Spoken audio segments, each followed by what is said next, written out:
podcast. This is Brian Castabalsian with G4 Marketing Group. And with me today is Cesar Quintero, who is our EOS implementer. This guy has done so much for our business. I can't even begin to tell you. We'll talk a little bit about it. It was an absolute game changer for G4 Marketing Group. So that first meeting we had, just to give people... I remember. It was 3 years ago, man. It's been 3 years. 3 years. How many people were in that meeting? It was 7 people, I think. Yeah, like six or seven people. Today, 6 or 7. That was your whole company. Your whole company was in that meeting. Yeah. Company. Today, our leadership team is like 6 people. Yeah. We've grown like 3 times. Really, what it did for us, and I'm just going to do this kind of in a nutshell, and this is kind of what I see it doing for other companies as well, is first it helped define the right people for the right seats, particularly me. Yeah. Right? Particularly me and my partner, right? And so we needed to know, well, what is your role, my role in the business? What is her role in the business? Right? And that helped define it for us. The other thing that was interesting too that day is everybody in the first meeting gets fired. Everybody gets fired. That's right. And then we go through a process of putting people back into the seats where they belong, or we discover that they don't belong, or they discover themselves. Remember, we had a couple of people that after a very short period of time realized, hey, I don't fit in this company anymore. And they left, and I'm glad they did, because it opened the door. Yeah, there were people you wanted to leave. Yeah, exactly. Right. Yeah. The other big thing that it did for us was accountability. Mm-hmm. So we had never really had a quote unquote scorecard, except for me, the scorecard was our monthly P&L. That was my lead. That was my main driver. Yeah, we're profitable. That's it. Yeah. Right. Were we making money or were we not making money? Yeah. But as we find out in EOS, that is a lagging indicator, not a future-based indicator. Yeah, it's after the fact. You can't, you either lost money and then you can't do anything about it. You already lost some money, right? Right. Yeah. And so when you develop the scorecard and then you assign people to each of those, because that's the big thing. Each number has an owner. Each number has an owner. Number has an owner. And so when you have the weekly meetings, which by the way, I hated doing meetings. I still hate doing meetings. You know how bad I am with meetings. Yeah. I hate meetings. But hey, now it's 1 meeting a week. That's all you have to go to. That's it. And most owners, by the way, most entrepreneurs are like me. They hate meetings. They don't want to be a part of them. But this meeting has a structure. This meeting we talk about scorecard, we talk about accountability, and we resolve issues, and it's done in less than 90 minutes. And it's a problem-solving meeting, right? So what Gino discovered is that every company, no matter what you did, what service, what product, we all went through the same stuff, right? We all had the same issues, and he actually quantified it. He got to 137 issues that every company, no matter what company has. And then he narrowed it down. Okay, if we focus on these 6 key components, then those issues start to disappear because we're tackling at their core, right? So what the EOS model is all about is about these 6 key components. How do we fortify? How do we strengthen these 6 key components in our company? And so the first key component is vision, right? And vision is about where we're going. And most companies don't have a defined vision. And sometimes it's trapped in the head of the owner. But you know what? Every person that you're hiring, every person that works in your company has a vision for the company. And what we don't know if it's the same as yours or not, right? So everybody's tugging in their own direction. And this happened to me, right? When I hired my friends and I had and I hired different people in my family, we all had the best intentions in mind. We were just not rowing on the same direction.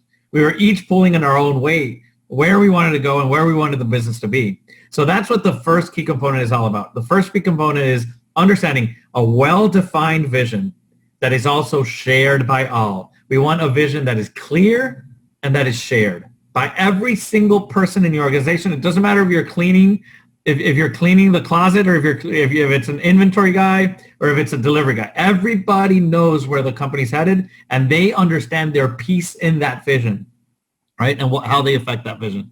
So that's key component number one. Then the second key component is people.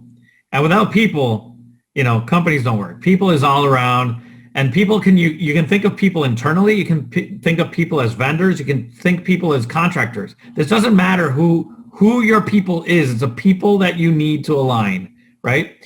And with people, it's having the right people in the right seats. So when we talk about right people, it's the people who fit your values, who fit the behaviors you want them to do, even if you're not looking, right? If you have a vendor, if you have a customer, if you have an employee who don't do things the way you like to do them, they'll always suck your energy, right? Not only an employee, even a client, right? If a client doesn't fit your values and they don't appreciate you as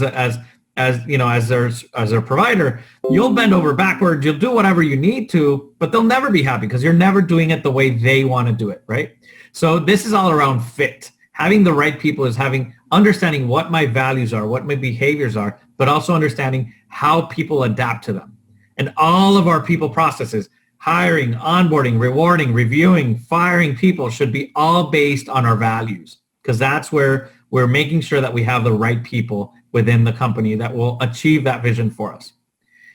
And then after right people, it's right seats. It's making sure that the structure, and you were talking about that with you and your partner, right? You are two partners, you're two owners. We all do everything. Everything comes by me and by her, and and things. Yeah. But we need a structure. We need a clear structure of who does what and who's ultimately accountable for what. So we use the accountability chart there, where we map it out and we understand. Okay, if you're the visionary, these are your five responsibilities. If you're the operations manager, these are your 5 things. If you sweep, if you clean the office, these are your 5 things that you're accountable for, right? So every single seat has a clarity of what they do, and they all get it. They understand the job and they do it well. They want it. They want to do it, and they have capacity and resources to do the job well. So every single seat, when we fired everyone in the room, then we said, okay, if you wanted to have a job in this room, then you need a GWC that seat, which is get it, mind, want it, heart, and capacity, resources, time, right? I have the time to do this job well. So that's all around the GWC and the right people in the right seats, making sure that they're the people who are going to help you achieve your vision. Then we go to the third key component. Third key component is all around data, because people are subjective, man, and we know that, right? Oh, yeah. So having the right people, right seats, we also want to make sure they're doing the right things, right? We want to make sure that, you can't improve what you can't measure. So that's where the scorecard, you were talking about the scorecard. What are the top metrics that you need to look at every week to make sure that we hit our goals? What are the top metrics that we need to see in order to make sure our company is healthy, right? And if there's a sounding bell, if there's something red going on and we're like, oh my gosh, we need to solve this, we can solve it before we're putting out fires before they become wildfires, right? Because we start seeing these numbers and we can make decisions based off data. So once you have vision, people, and data, that's, 1, 2, 3, that's when issues start arising. So issues is our fourth key component, and issues in EOS is not a negative term. Issues in EOS is anything we need to solve. It's anything we need to discuss, anything we need to bring up. And what happens in most companies is I'm not going to speak up. It doesn't matter. Even if I say it, nothing ever changes. That's kind of the mentality of most of our teams. And what we want to do is we want to have a proactive way for people to bubble up issues. And we have issues list, and we have a place where every issue is parked. And if we're not solving it, it's still there. We'll solve it next week, and we'll solve it next week. So it's having an issues list of a place where everybody can just file all the things that we need to solve, and then an IDS process that not only grabbing that issue, but identifying what is the core issue here. What is happening here? How can I prevent this issue from happening again? What is at its core? And then once we define that, then we go into discussion mode. But most importantly, most meetings stay at discussion. What we need to do in these meetings is solve. So once we're discussing, then we go, okay, let's move to solve. What are the commitments and the actions that we need to take based on this so that this issue doesn't surface up again, right? So that's the issues key component. After we have vision, people, data, and issues, we go to key component number 5, which is processes. And this is the one you and I hate, right? Most entrepreneurs out there, we hate processes. But what I love about EOS is that their approach for processes is not writing down SOPs that are manuals and 100-page things that nobody reads. It's all about 80-20 rule, right? Write down checklists. Make it as simple as possible. 20% of the things that need to happen, what needs to happen instead of how it needs to happen. Because if you have a right person in the right seat, you onboard them, you train them, yes, but once they know how to do their job, they don't need to be going through a manual doing their job every day. They can just go through a simple checklist like pilots do, right? Pilots fly a plane 1,000 times and they still have to go through the checklist, right? Just making sure that the top things are being done and that it's consistency, it's quality, and it makes it right. But what most companies get wrong is that they develop the processes and then they go into file, right? And each process, the same as in numbers, each process needs to have an owner. And that owner makes sure that everybody's following it and that process is being updated constantly, right? So every process should have an owner and it should be followed by all. That leads us to our last key component, right? So we talked about vision, people, data, issues, process, and the last one is traction, which is the name of the book, right? And traction is down in the ground. If you look at the model, is below vision.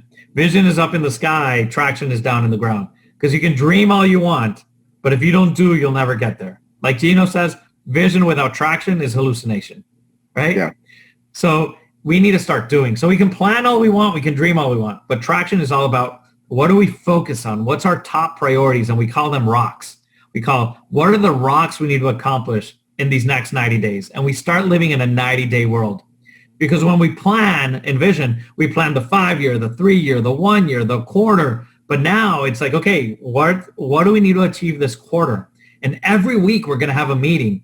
And if I said I'm going to sell 10 new windows, every week I'm going to say, okay, am I on track to sell those? Am I on track to sell those? And if I'm not, I need to start solving what do I need to do differently? So what I love about all of this model is that it's a very agile model. It's a pivoting moment every week. Every week you're pivoting, making sure that we reach our quarterly goals. And then every quarter you're pivoting, making sure that you reach your yearly goals. And then every year you're pivoting, making sure that you reach your 3 and 5 year goals, etc. And your vision becomes realized. So it's all about, vision and then the traction. What's a process we need to do in order to get there? What's funny is I've never read the book. Yeah. Well, that's why you hired an implementer. You didn't want to read That's why I hired an implementer. That's the visionary in me, right? It's like, what? Yeah. I'm not going to. I want the results. I don't want the process. Right? Yeah.